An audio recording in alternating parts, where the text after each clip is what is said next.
मध्य प्रदेशातील बडवानी जिल्ह्यातील उमरटी येथे जळगाव, नाशिक आणि धुळे पोलिसांनी संयुक्तपणे राबवलेल्या आंतरराज्यीय ऑपरेशन कॉम्बिंग सर्च मोहिमेत मोठी कारवाई करण्यात आली आहे.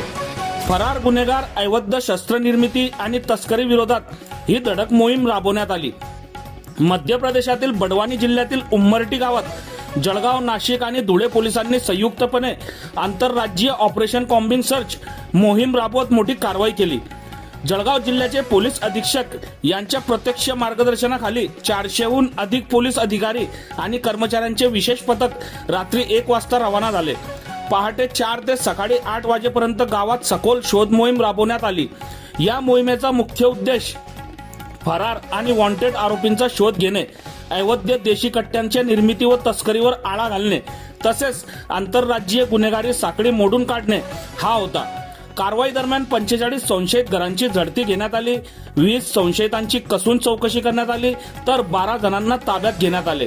या मोहिमेतील सर्वात मोठे यश म्हणजे 2 संशयितांकडून 2 देशी कट्टे आणि 4 जिवंत काडतुसे जप्त करण्यात आली.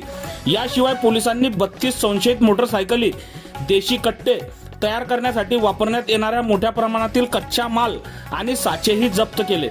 आधुनिक तंत्रज्ञानाचा वापर करत 27 फरार आणि संशयित आरोपींच्या घरांचे जिओ टॅगिंग करण्यात आले. भविष्यात त्यांच्या हालचालींवर प्रभावीपणे लक्ष ठेवणे पोलिसांना शक्य होणार आहे. या संपूर्ण मोहिमेचे नेतृत्व अपर पोलीस अधीक्षक अशोक नकाते यांनी केले. त्यांच्या मार्गदर्शनाखाली जळगाव, नाशिक आणि धुळे पोलिसांच्या संयुक्त पथकाने ही कारवाई यशस्वीरित्या पार पाडली. आंतरराज्यीय गुन्हेगारी आणि अवैध शस्त्रनिर्मिती विरोधातील ही कारवाई गुन्हेगारांसाठी मोठा इशारा मानली जात असून अशा धडक मोहिमा पुढेही सुरू राहणार असल्याचे पोलिसांकडून स्पष्ट करण्यात आले आहे.